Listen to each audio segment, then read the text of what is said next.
Olá, povo de Deus, quinta-feira da terceira semana da Páscoa, 5 de maio de 2022. Nossa reflexão de hoje é a partir de Atos 8, 26, 40 e João 6, 44 e 51. Naqueles dias o anjo do Senhor falou a Filipe dizendo: prepara-te e vai para o sul no caminho que desce de Jerusalém a Gaza. O caminho é deserto.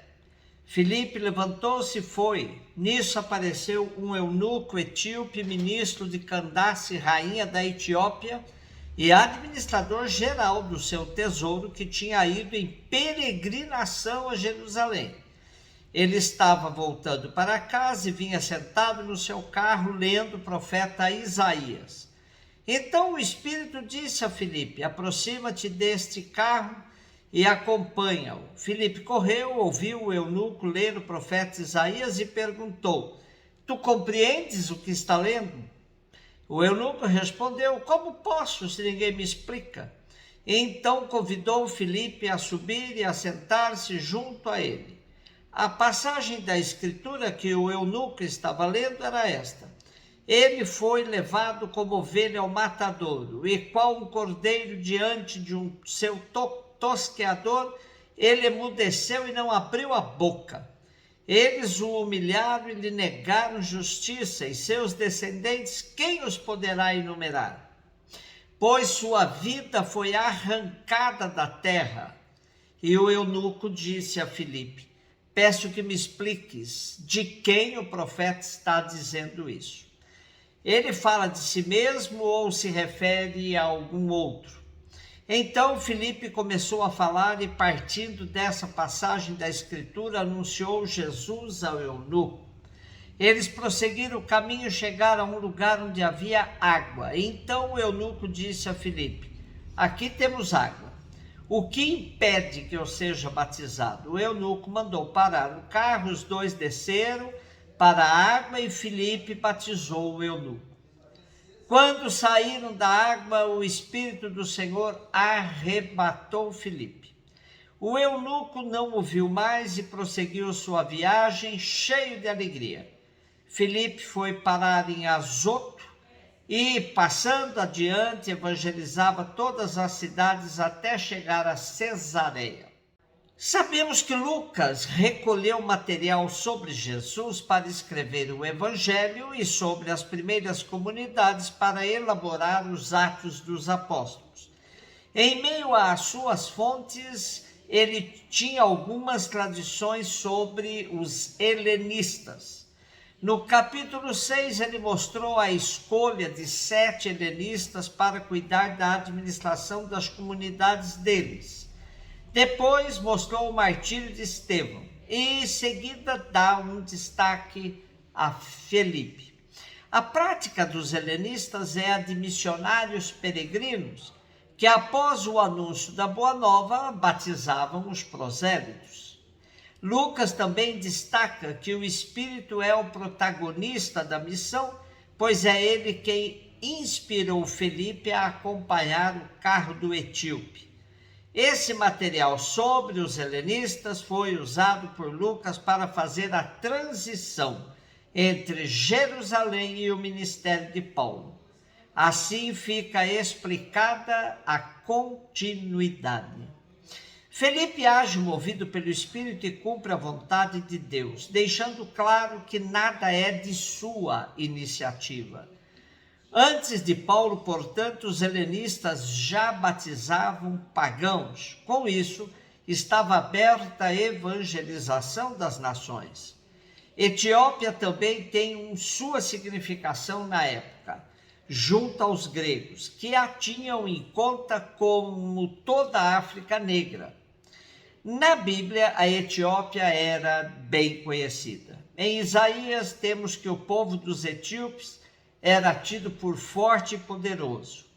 Era também o povo de longe, a terra remota, correspondia exatamente ao conceito de confins do mundo, pois os profetas e também os gregos a tinham como a extremidade da terra. Na redação de Lucas, o batismo do ministro negro da rainha Candace, imposto pelo Espírito Santo, foi a primeira legitimação da missão de Paulo no meio dos gentios. Já antes de Pedro, Filipe tinha sido conduzido por Deus para receber um membro destacado das nações pagãs. O etíope era rico e influente e assim conseguiu comprar um exemplar da Bíblia em Jerusalém, certamente uma Bíblia grega. Esse dado é importante para mostrar que ele era um adorador de Deus, que foi a Jerusalém e que Filipe é apenas instrumento a serviço do Espírito. Estamos, portanto, num cristianismo carismático ou profético, no qual as iniciativas pertencem ao Espírito, o que quer dizer que cada missionário é autônomo e percorre os lugares sem ordem pré-estabelecida. Como posso se ninguém me explica? O que impede que eu seja batizado? As duas perguntas do etíope revelam um modelo catequético dos primeiros. Explicar as Escrituras e, uma vez aceita, nada impede que o convertido seja batizado.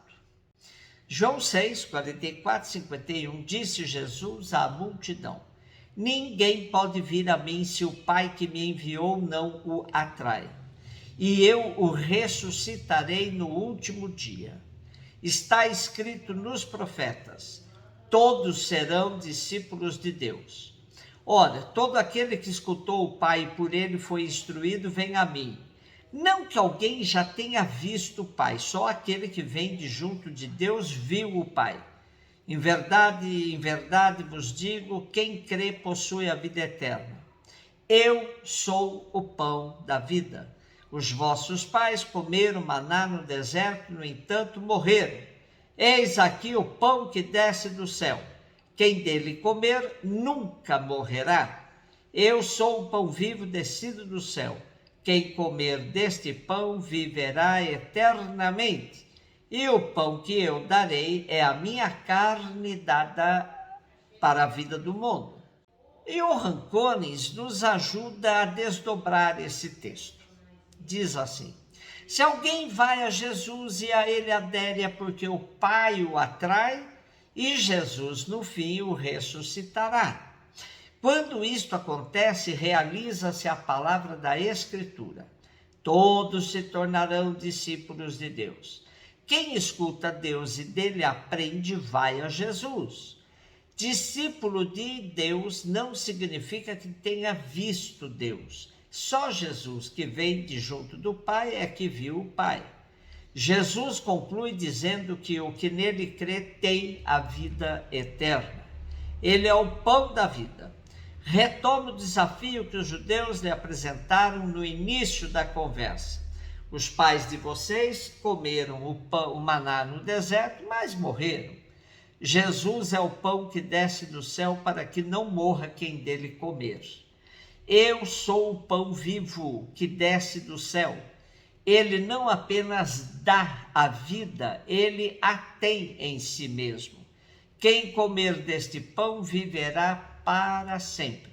O pão que eu vou dar é a minha carne para a vida do mundo.